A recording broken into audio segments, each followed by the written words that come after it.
I'll tell you the truth the way it really happened, without ornaments or excuses. One night, I almost lost my family to a shortcut. The next night, I nearly lost myself to anger. What saved us wasn't a plan. It was a table we kept coming back to, one plate at a time, until the plates turned into trust. My name is Henry. I'm an old man who's learned to listen to what people do more than what they say. I've spent a lifetime fixing things. Fences, broken hinges, engines that coughed themselves awake with a bit of patience and a steady hand. But nothing in all my years prepared me for the morning my heirloom watch went missing from the top drawer of my bedside table. It was my grandfather's watch. Not rare the way jewelers mean rare, but rare the way family means it. His thumbprint worn into the crown, a hairline nick from the winter storm of '62, the soft tick-tick that used to live in my childhood kitchen. I kept it wound out of respect. That watch had felt the pulse of 3 generations. When I found the drawer empty, a small silence opened in me, like a window left ajar in cold weather. I didn't call the police. I boiled water, made coffee, sat down at the kitchen table and watched the steam climb. The house was quiet, the kind of quiet that tells you the truth if you let it. My son Luke and his wife Mara had been struggling. I knew about the debts in the general way fathers know, the way a man knows rain is coming by the smell of the dirt. He hadn't asked me for money, and I hadn't offered. Pride is a double-edged knife. It will carve a path or cut you where you stand. By noon, I had a message from a friend who runs an old corner shop. A buyer had asked around town about heirloom watches. The buyer wanted to meet that evening, cash in hand, no fuss. My friend didn't say it outright, but he was giving me a chance. If I wanted to stop something before it happened, I could. I went as the buyer. We met in a quiet parking lot just off Maple, evening wind tugging at the trees. I kept my cap low and said almost nothing. When the car pulled in, it wasn't a stranger who stepped out. It was Mara. She held a small velvet pouch like it was burning through her palm. Her voice shook when she said hello. "Let's see it," I said, the words scratching out of me like sandpaper. She opened the pouch. There it was. My grandfather's time, shining in the dusk. We stood there in the wind with the years between us.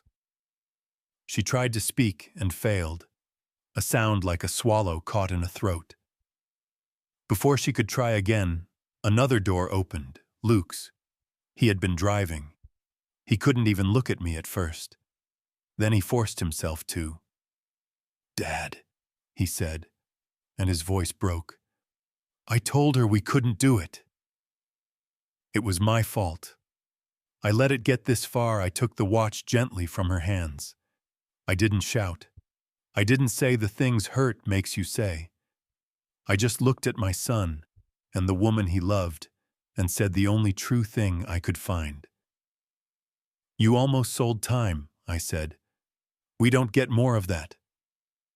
We stood there in a triangle of shame and wind. Mara covered her mouth and sobbed, and Luke kept saying, "I'm sorry," as if sorry could rewind anything. I told them to go home. Not to my house, not that night, but home. "Tomorrow," I said. "We talk tomorrow." I didn't sleep. I wound the watch and set it where it belonged, and the tick-tick felt like a heartbeat under my roof. In the morning, I called Luke, told him to come alone. He sat at the kitchen table like a boy again, fingers knotted, eyes red. When he finally spoke, the words came out in clumsy pieces. A deal gone bad, work that dried up, a high-interest loan that got higher. The hole deepened every week, and pride stitched his mouth shut, even as the water rose. He said he could climb out. He just needed one break, and he thought the watch could be that break. "What stopped you?" I asked. He looked to the kitchen door, toward a house that wasn't mine. "She did," he said. "No, I did." I told her to slow down. I should have told her before I let it get that far. I should have told you before any of it. I made coffee and we didn't talk for a while. Sometimes the best thing a father can do for a son is give him a quiet to stand in. "I'm angry," I said finally. "Not the kind that throws plates, the kind that knows the weight of disappointment. You took the quickest road, and it almost cost you everything." He nodded like a man being sentenced. "But," I added, "you turned the car around." That afternoon I did what I had to do in a way that felt right to me. No speeches, no declarations. I called a man who knew how to close a door without slamming it, and made sure the worst of the debt was handled quietly. Luke never saw a check. There was no envelope to wave around like a trophy. I didn't do it to be thanked. I did it so he could breathe. Breathing is the first step. Walking comes next. I set 3 conditions on a sheet of paper and slid it across the table like a handshake. No more secrets between you and me. Secrets rot beams. No more shortcuts. You'll work, you'll pay, you'll sleep. Dinner. Every Wednesday. My table. No money talk unless I bring it up. He read them and nodded. He asked about Mara. "She's my daughter by marriage," I said. "That means she can walk back through the door like family, but the door stays on its hinges. I'll open it when I'm ready." For 4 weeks, I wasn't ready.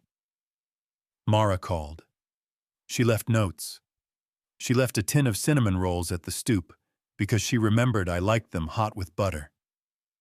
I didn't open the door. I wasn't punishing her. I just needed time to believe the apology belonged to the bones, not the tongue. Wednesday dinners began the week after the parking lot. The table was simple.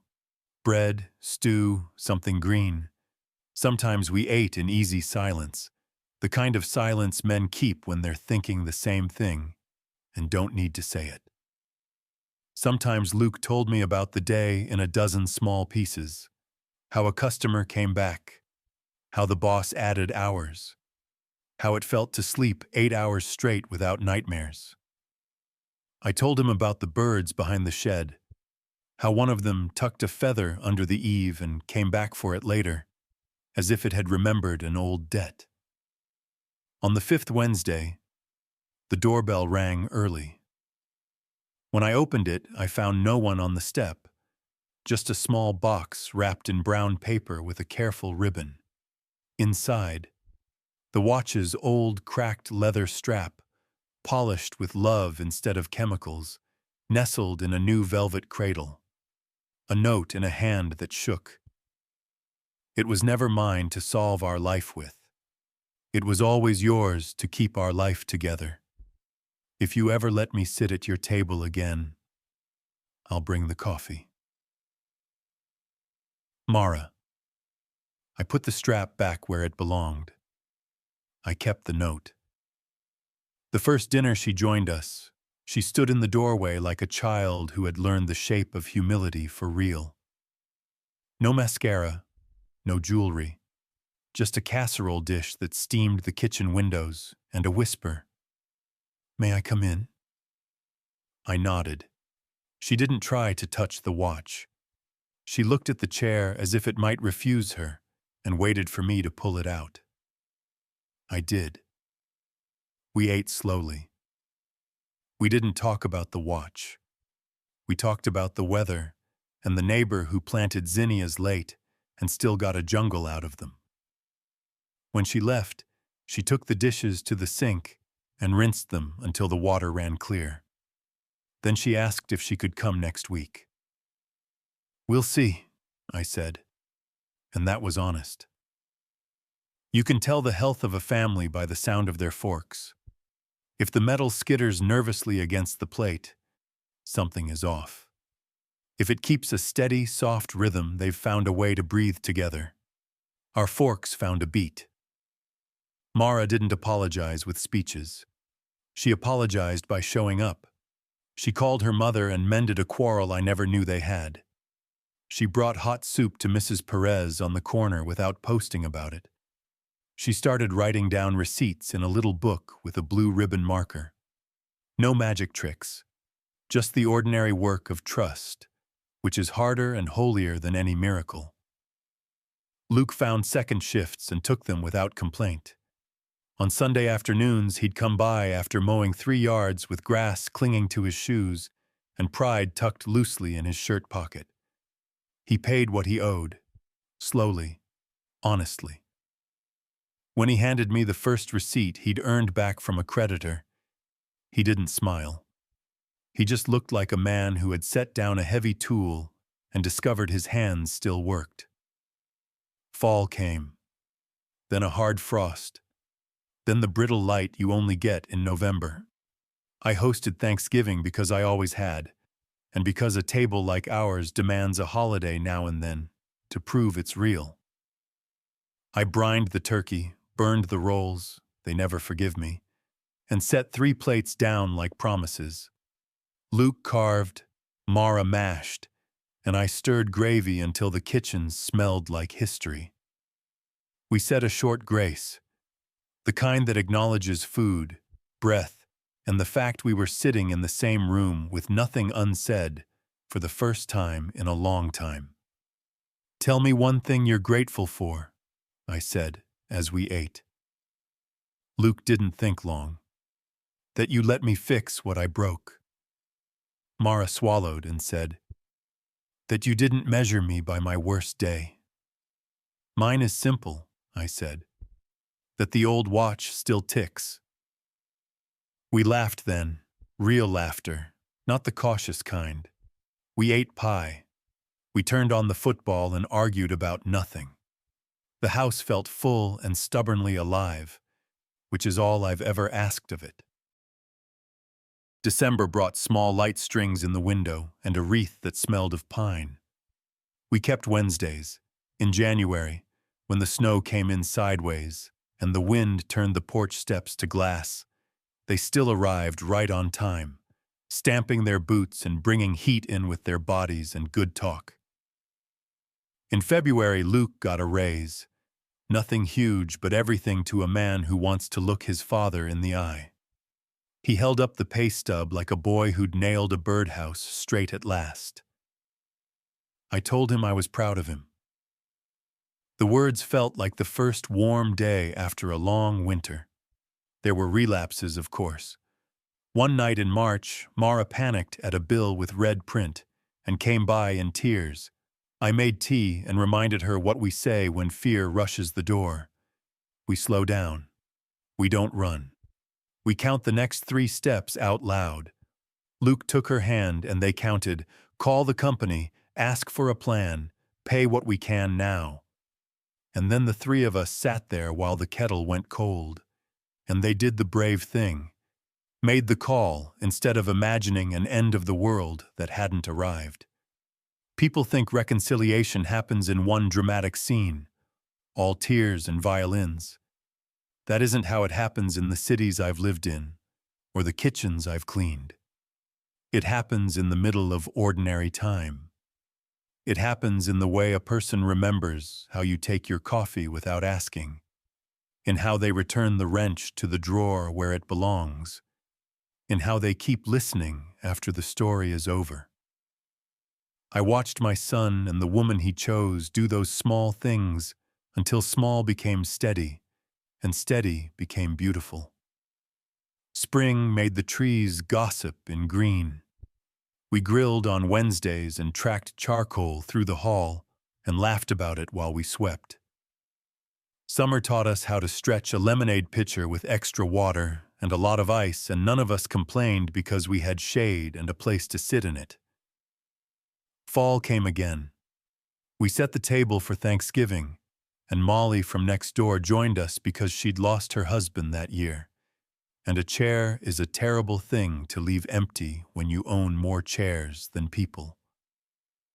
All that time, the watch ticked on the sideboard. I wound it every night, same as always. It reminded me that time doesn't fix anything. It only gives you the hours to do the fixing yourself. Somewhere in that long, ordinary year, I began to write a letter. Not because I was dying, though we all are in the slow way of it, but because I wanted my words where my mouth couldn't fail them. I wrote it at the kitchen table in the early morning, when the world keeps quiet, and even the refrigerator hums respectfully. I folded the paper and tucked it into a plain envelope and slid it into the back of the drawer with the menus and rubber bands. If you live long enough, you come to trust drawers more than safe deposit boxes. Drawers don't ask for identification. They ask for intention. I kept living. We kept eating. We marked a birthday with bad singing and a lopsided cake and a candle that broke at the base and still stood like a soldier in the frosting. Luke taught me how to use the new television remote, which felt like a triumph. Mara brought over a plant I couldn't kill and placed it in the window with the shy confidence of someone who finally trusts her own hands again. Then, one day in late autumn, after the leaves had done their best and the sky was a pale canvas, my body sent me a quiet telegram that it was tired. I listened. I made an appointment. The doctor did what doctors do. Tapped here, pressed there, used words that don't belong at a kitchen table. I came home and took off my shoes and walked around the house one room at a time, touching door frames with the same absent tenderness I used when Luke was a baby, and I checked he was breathing. The house was breathing fine. So were we. I didn't tell them right away. I am not a man who uses worry to keep people close. But when their faces came through the door the next Wednesday, I looked at the two of them and knew I didn't want to carry it alone. I told them the truth without drama. They reached for me at the same time and made a kind of net with their bodies. We held on. We breathed. Then we passed the potatoes. There followed a season I won't try to dress up. Some days I was tired the way a field is tired after harvest. Other days the sun found me like a friend. They were there for all of it without keeping score. When I couldn't cook, they did. When I couldn't climb the porch steps, Luke took my elbow without a word. When the night pressed on my chest, Mara read aloud from a book she loved as a girl, and her voice made the dark behave. They earned the right to be called family again, not by pleading with me, but by showing up for each other. One cold morning I took the watch and wound it with the care of a man who knows he's not keeping time. He's keeping company. I laid it on the table next to the letter and a pen. I wrote a few last lines and sealed the envelope with the sure hand of someone who has already decided. I slid the envelope back into the drawer. Then I made coffee and drank it slowly. The house was very quiet. I didn't mind. When the day finally came, and it comes for all of us, I wasn't afraid. I had eaten with the people I loved. I had forgiven what could be forgiven and kept what needed keeping. I had said I love you without using those exact words, the way men like me do, with a chair pulled out, a plate kept warm, a porch light left on. They found the letter after the service. It was folded in half, addressed to them both. I had imagined the way they would read it. Luke standing because he can't sit when he's trying to be brave. Mara holding the paper like something holy. Maybe I imagined it so many times that it became true. Either way, the words were waiting. To my son and my daughter, If you're reading this, I've gone on ahead. Don't make a monument of me. Make dinner. Sit at the table. Turn on the lamp in the corner that always made the room kinder.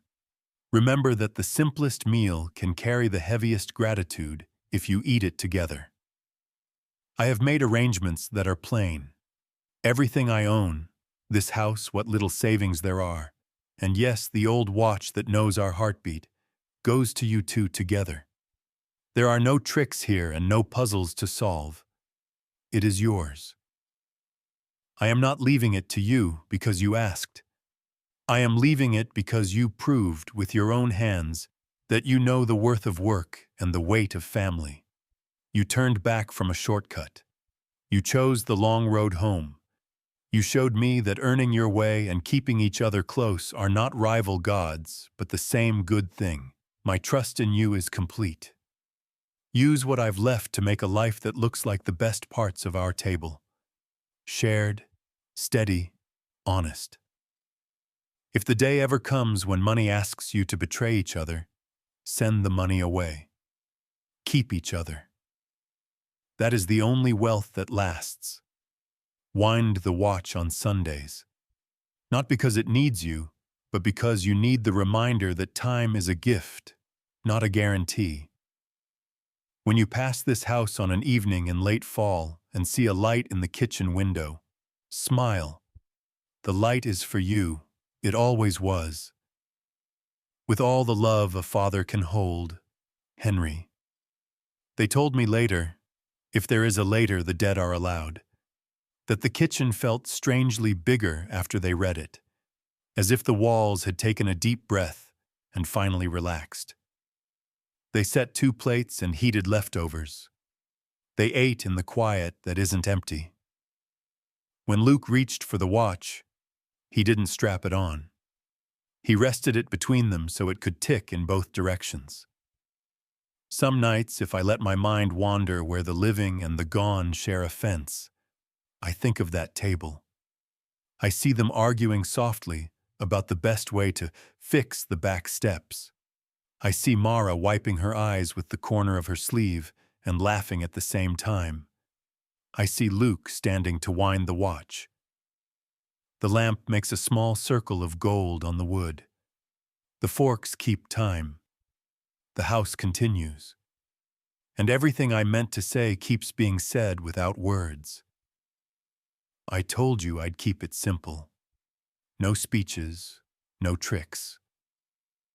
We came back to the table until the table brought us back to ourselves. That's the whole story. That's all I ever wanted. For love to outlast the shortcut. For work to outlast the fear. For the tick-tick to keep us honest. For a plain letter in a plain drawer to tell the truth we finally learned to live.